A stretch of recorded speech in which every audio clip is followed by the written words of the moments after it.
तर आपण बघणार आहोत की घरगुती जे लंपी आजार आहे, जनावरांसाठी जे येणारा लंपी आजार आहे, त्या आजाराला घरगुती औषध बनवणार आहोत आपण.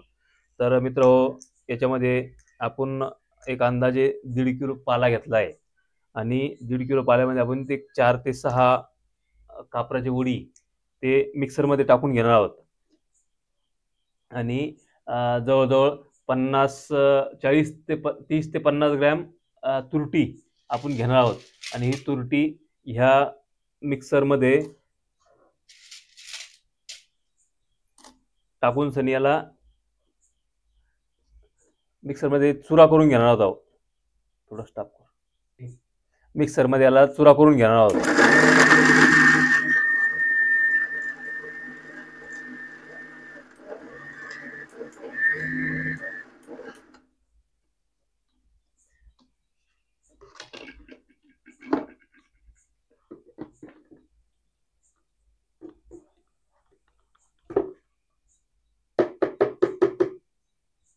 अशा प्रकारे आपण हे पूर्ण पाला आता चुरा करून घेऊन आपल्या ह्या बॅरलमध्ये जमा करणार आहे.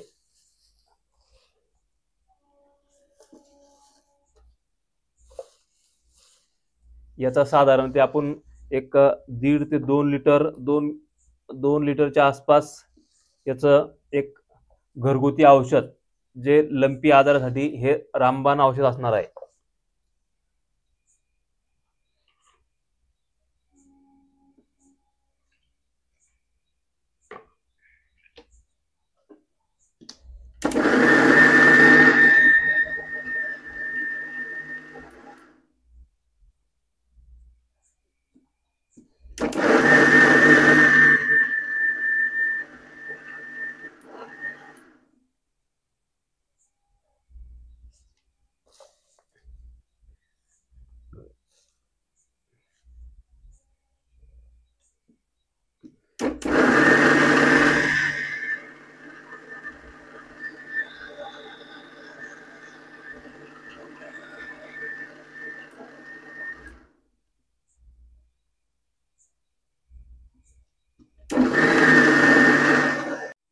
हे अशा प्रकारे आपण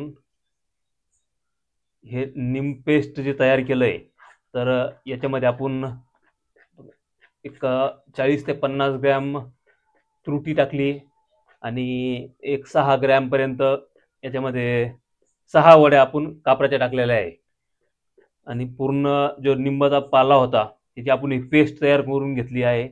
आणि ही आपल्या जनावरांवरती जो लंपी आजार येतो त्या लंपी आजारासाठी हे एक रामबाण औषध आहे आणि हे आपण आता आपल्या जनावरांना लेप लावून देणार आहोत.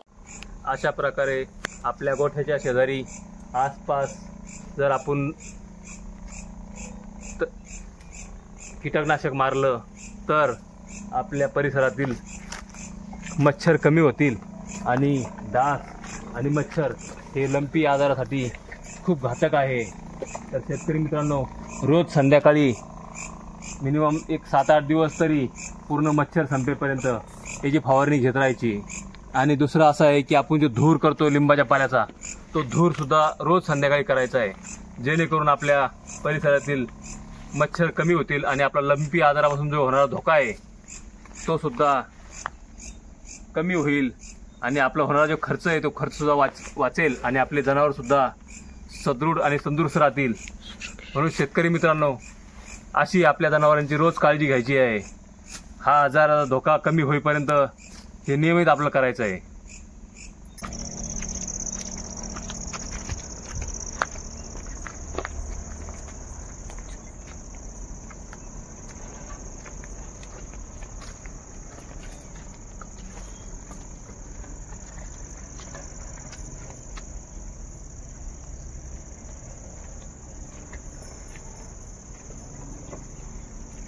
अशा प्रकारे संध्याकाळी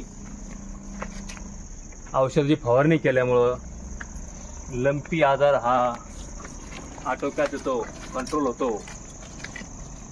तरी शेतकरी मित्रांनी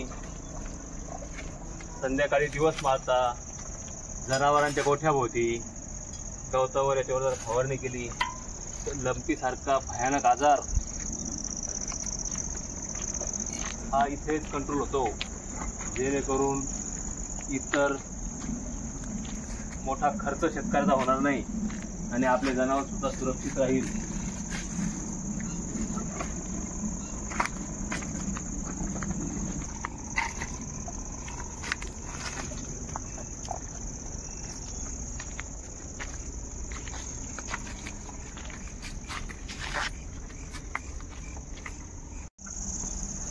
मित्रांनो, लंपी आजाराचा धोका जर कमी करायचा असेल तर आपल्याला असा संध्याकाळी रोज लिंबाच्या पाल्याचा धूर आपल्या गोठ्याच्या शेजारी करायचा आहे, आसपास इकडे तिकडे करायचा, आणि जेणेकरून ते मच्छर दूर जातील आणि तो होणारा जो धोका आहे तो आपला स्वस्तात कंट्रोल होईल. जेणेकरून शेतकरी मित्रांनो, अशा प्रकारे धूर करायचा आहे आणि आपला लंपी आजार हा दूर करायचा आहे.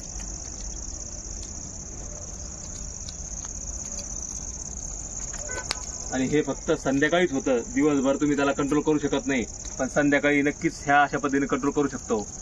म्हणून मित्रहो, संध्याकाळच्या वेळेसच ही काळजी घ्यायची आहे.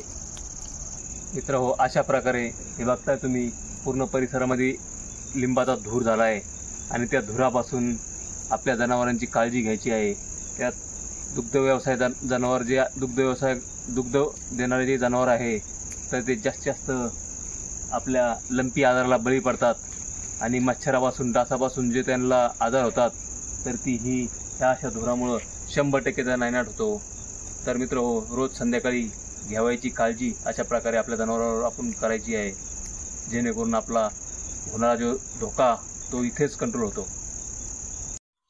ही जी गाठ आहे तर ही लंपी आजाराची गाठ आहे मित्रांनो, आणि हे जे होतंय तर हे फक्त मच्छरामुळे होतं, आणि हे जेव्हा लेप आपण याला लावू तर हे इन्फेक्शन इथंच थांबतं. तर अशा प्रकारे आपल्या जनावरांना याचा लेप लावायचा आहे.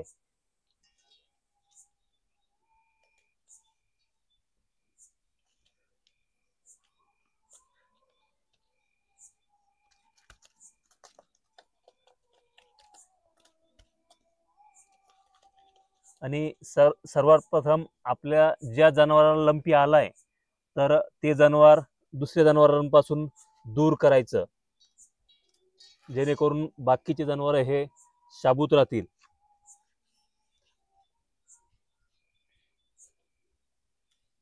आणि मित्रांनो, लंपी यायच्या अगोदरच जर लस दिली तर हा लंपी सारखा रोग येणारच नाही, याची आपण काळजी घ्यायची आहे.